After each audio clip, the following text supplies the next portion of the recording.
Good evening friends, welcome to the YouTube channel advocate Amit Kumar Gupta. अपने income tax के cases की series में आज जो केस मैं आप लोगों के सामने डिस्कस करूंगा उस केस का नाम है principal commissioner of income tax versus Swati Bajaj. Friends, ये केस 446 ITR पेज नंबर 56 पे रिपोर्ट हुआ। कैलकाटा हाई कोर्ट ने डिसाइड किया और इस केस का जजमेंट 14 जून 2022 को आया। फ्रेंड्स, ये केस काफी सुर्खियों में है।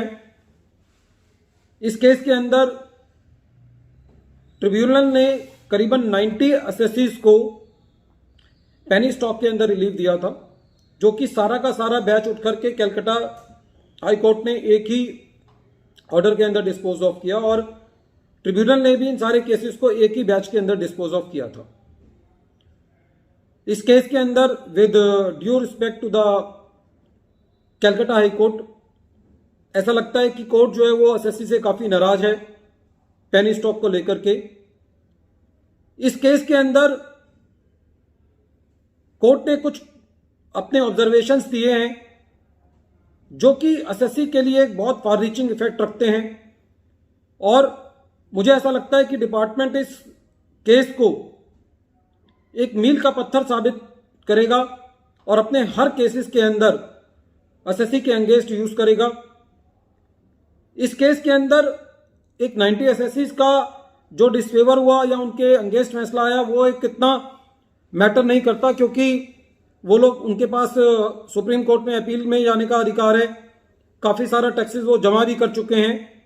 लेकिन इस केस के अंदर जो कुछ कोर्ट ने कहा वो बहुत डीपली समझने की जरूरत है, ताकि जो हम अपने केसेस के अंदर चिल्ला चिल्ला के कहते हैं कि साहब प्रिंसिपल ऑफ नेचुरल जस्टिस का फॉलो नहीं हुआ एसएससी के साथ, एसएससी को जो इन्वेस्टिगेशन की रिपोर्ट है उसको प्रोवाइड नहीं किया गया, ऑडियो अडल्ट्रम पैटर्न का पालन नहीं हुआ, जो एसएससी कहता है पेनी स्टॉक के केसेस के अंदर साहब कि यदि कंपनी के शेयर का प्राइसेस बढ़ गया तो इसमें एसएससी क्या करे।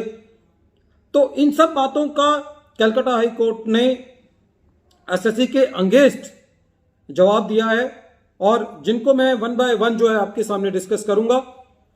पहली बात कोर्ट ने यह कही कि the breach of the audi alteram partem rule can not by itself without more lead to the conclusion that prejudice is there by cost. Audi alteram partem ये कहता है कि एसएससी को सुनवाई का मौका मिलना चाहिए। तो कोर्ट ये कहता है कि यदि कुछ मैटर्स में यदि उसको सुनवाई का मौका नहीं मिला है तो इसका मतलब ये नहीं निकाला जाना चाहिए कि एसएससी के साथ प्रेजुडिस हुआ ही है। फ्रेंड्स, ये बड़ी अजीब बात है कि यदि किसी एसएससी को सुनवाई का मौका नहीं मिलेगा तो ये बट नेचुरल है, ये उसके अंदर अंजम्पशन है कि एसएससी का प्रेजुडिस हुआ है। लेकिन कोर्ट ने इस केस में कहा कि यदि ऑडियो अडल्ट्रम पैटर्न नहीं भी फॉलो होता तो यह जरूरी नहीं है कि एसएससी का प्रेजुडिस हुआ हो। दूसरी बात कोर्ट ने कही, the right of hearing can not include the right of examination but depends upon the circumstances of each case and on the statute under which the allegations are being inquired into. जब हम ये कहते हैं कि साहब हमको सुनवाई का मौका नहीं मिला, तो कोर्ट ने ये कहा कि इसके अंदर इसका यह मतलब नहीं है कि आपको क्रॉस एग्जामिनेशन का मौका भी मिलना ही चाहिए, या ये मान लिया जाए कि हियरिंग के अंदर क्रॉस एग्जामिनेशन भी आता है। तो कहने का मतलब यह है कि कहीं ना कहीं कोर्ट ये कहना चाहती है कि क्रॉस एग्जामिनेशन हर केस में रिक्वायर्ड नहीं है। यदि आपको हियरिंग, आपने प्रॉपर तरीके से अपनी बात कही है लेकिन आपको क्रॉस एग्जामिनेशन नहीं मिला, तो आप ये नहीं कह सकते कि मुझे हियरिंग का प्रॉपर मौका नहीं मिला। फ्रेंड्स, काफी स्ट्रिक्ट कोर्ट ने इस केस में एसएससी के अगेंस्ट जो है वो बात कही है। तीसरी बात जो कोर्ट ने कही वो ये कही कि the SSC can not be allowed to contend that the language employed in the orders passed by the commissioner under section 263 does not mention about how the assessment order was erroneous insofar as it is prejudicial to the interest to the revenue. Section 263 ये कहता है कि यदि commissioner को यदि ये लगता है कि एओ ने कोई ऑर्डर इरोनियस या prejudicial to the interest to the revenue दिया है तो वो उसको रिवाइज कर सकता है। लेकिन कोर्ट ने तो यहां तक कहा कि कमिश्नर को अपने ऑर्डर में भी ये बताने की जरूरत नहीं है कि वो ऑर्डर इरोनियस कैसे था। जब तक असेसी को ये नहीं पता चल पाएगा कि वो ऑर्डर इरोनियस कैसे था, जब तक असेसी उसकी अपील कैसे करेगा। तो कोर्ट ने कमिश्नर ऑफ इनकम टैक्स को एक बहुत एक्सटेंडेड पावर इस केस के द्वारा दी है, यह कहते हुए कि उनको अपने ऑर्डर में यह भी बताने की जरूरत नहीं है कि आपका ऑर्डर जो है वो इरोनियस कैसे है।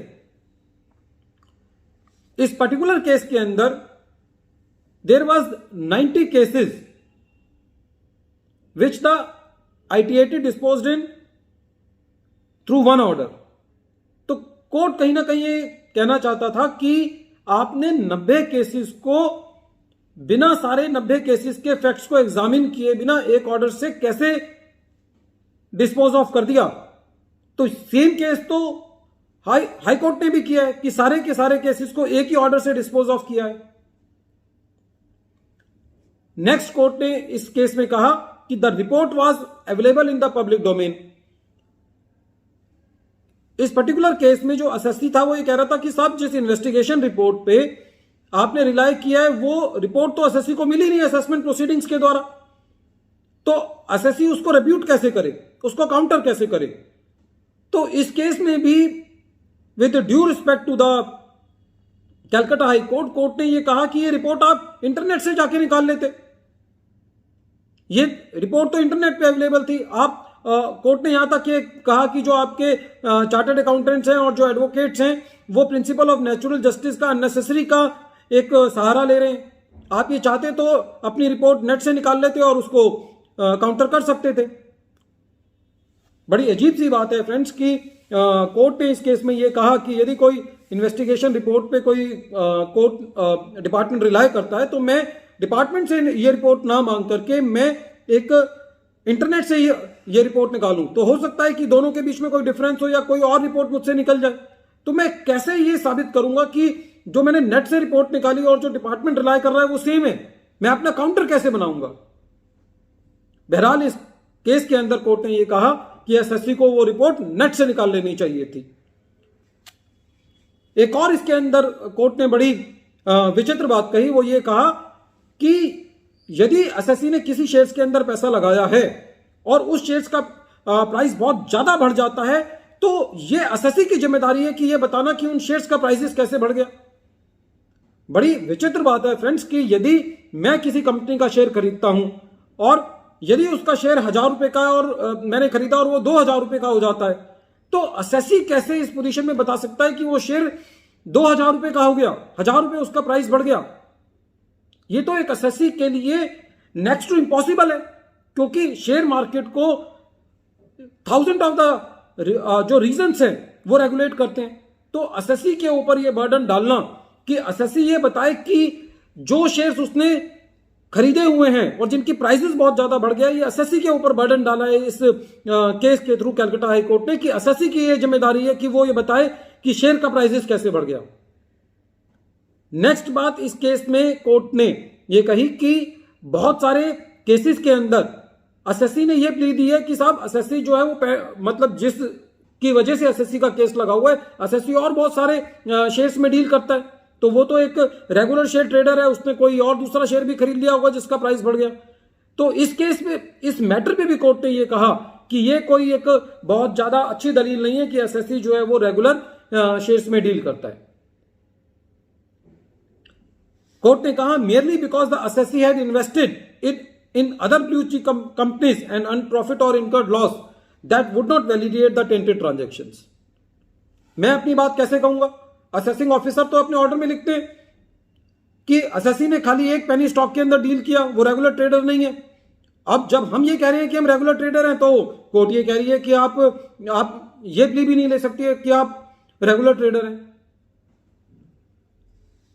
नेक्स्ट लास्ट तक जाते जाते कोर्ट ने ये कहा कि the manipulative practice adopted by the stock brokers and entry operators was not even adverted to by the tribunal. मतलब जो पूरा ये तामझाम था कि जो ये जो शेयर ब्रोकर हैं या एंट्री ऑपरेटर्स हैं मिलकर के करते हैं, तो ये सब ट्रिब्यूनल ने नहीं देखा और ये ट्रिब्यूनल की गलती थी कि ट्रिब्यूनल ने ऐसा ऑर्डर पास कर दिया। मेरा फ्रेंड्स इस पर यह कहना है कि जब ये जितनी भी एंट्री ऑपरेटर कंपनीज हैं या जो शेयर ब्रोकर हैं, ये भी अपनी रिटर्न फाइल करते हैं, इनकम टैक्स डिपार्टमेंट में ये रिटर्न फाइल करते हैं, या ये सारी कंपनीज जो हैं वो एमसीए में रजिस्टर्ड होती हैं, वो लोग फिर क्या देखते हैं, उनके ऊपर क्यों एक्शन नहीं होता? सेबी बैठी हुई है, सेबी ये लास्ट तक चेक नहीं कर पाती कि इन सारे शेयर्स के अंदर इतनी ट्रेडिंग हो गई। जब सारा तामझाम हो जाता है, सब कोई एक फ्रॉड हो जाता है या कोई एक स्कैम पकड़ा जाता है, उसके बाद एक दूसरी एजेंसी आती है और वो ये कहती है कि ये सब जो है वो फ्रॉड था या ये टैक्स की चोरी के लिए किया गया, तो उनके ऊपर कोई एक्शन नहीं होता। उन जो ऑफिसर्स उन बैलेंस शीट को पास करते हैं, वहां पे भी उनकी वो ऑडिट में भी जाती हैं, उन एजेंसीज पे किसी तरीके का कोई एक्शन नहीं है। लेकिन खाली वो असेसी जिसने गलती से उसमें ट्रांजैक्शन कर दी, वो असेसी जो है वो फंस जाता है। Friends, this case has very far reaching effect, not only in respect of the penny stock cases, but also in all the cases in which the department is going to apply section 68 cases, and the investigation report is being relied on by the assessing officers with due respect to the Calcutta High Court. Friends, once again I am repeating the name of the case. The name of the case is Principal Commissioner of Income Tax versus Swati Bajaj. Thank you, friends.